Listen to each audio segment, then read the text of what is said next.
Hi there. Day 3 journey to being a millionaire is here. Bad money habits. Why you're not a millionaire yet. Millionaires don't have extra eyes, nor do they have 3 hands. The difference between them and ordinary people is way they do things. Today we focus on what millionaires never do. They see you doing it every day and they laugh at you. In fact, they channel your money to their accounts this way. Just in case you are new here, consider subscribing and hitting those good buttons so that we notify you when the next big thing to take you to millionaire destiny. Bad habits that keep you poor, even when you are working hard. Top of the list is poor budgeting. On The Psychology of Money by Morgan Housel, in Chapter 7 on Freedom, he says, controlling your time is the highest dividend money pays. Some people have such a bad money habits. They buy anyhow without plan, and buy to scare or please other people. New and trendy brand items seems to call their attention. So they work hard, get money, then they go for a spending spree. Unnecessary travels, parties, gifts and all lifestyle demands. The rich, however, have a strict rule to observe when it comes to money. To hit the nail on the head, I will tell you this. They spend 50% of their income and the rest is already on their standing order. For instance, if they get $10,000, they spend $5,000 on expenses, that is 50%. So what happens to the remaining 50%? Well, 10% as they say belongs to God. The other 10% goes to charity. Law of nature says when you give you get. Imagine this is not religious at all. Follow up every successful entity of persons and they will tell you that when you give you get back multiplied. Well, have a try too. Now we remain with 30%, and I tell you investing is the key changer here. 20% of income is set aside for investing when time comes. Did you know that discipline is one quality of a true millionaire without which he won't stay up for long? Well, you are asking me about the remaining 10%. Well, the 10% is for the savings basket, for a rainy day as it were. This basket will be a savior someday in case of a positive or a negative emergency. It will be the umbrella you need. If there won't be a rainy day, you will have free money for either investing more or getting yourself an asset like a car, boat or land. So you see, 10% is tithe, 10% is charity, 20% is investment, 10% is savings, and you remain with a whole 50% to spend. In other words, for you to be a millionaire, you need to reset your spending from start, with amount of discipline. Play this tape again and again to discover a gem.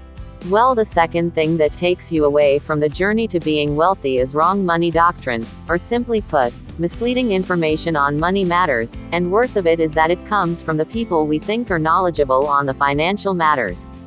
In The Rich Dad Poor Dad by Robert Kiyosaki, intelligence solves problems and produces money, but money without financial intelligence is quickly lost. One of the main concerns of Rich Dad, Poor Dad was that financial knowledge is key to growing your wealth, but unfortunately, it's not often taught in schools. Kiyosaki says that your best bet is to supplement your traditional education with financial literacy. If you were to receive a lot of cash tomorrow, but had no financial education to speak of, you're more likely to spend the money in a bad way. Kiyosaki's advice is that learn as much as you can about money, so that as you earn more of it, you know exactly how to invest it in order to grow your wealth exponentially throughout your life. In fact, it is better to learn from them that have grown wealthy by experience rather than from those motivational speakers, in navy blue suit and a teachable mind. Simply put, seek to answer the question, what is a financial statement? Knowledge, skills and financial apprenticeship requires patience, time and more often than not, it requires an adaptive mind, as opposed to the contemporary views on money matters. Learn ways to have money flowing to your account even when you are asleep, and letting money work for you, not you enriching others and you yourself do not have a future plan. It requires of you that when you retire, your cash flow into your account is not affected, neither does your family suffer when you stop or has stopped working. Number 3. Do not sit pretty comfortably even when you are doing well in business or investment. The most important aspect of gaining wealth is the ability to predict the future trend.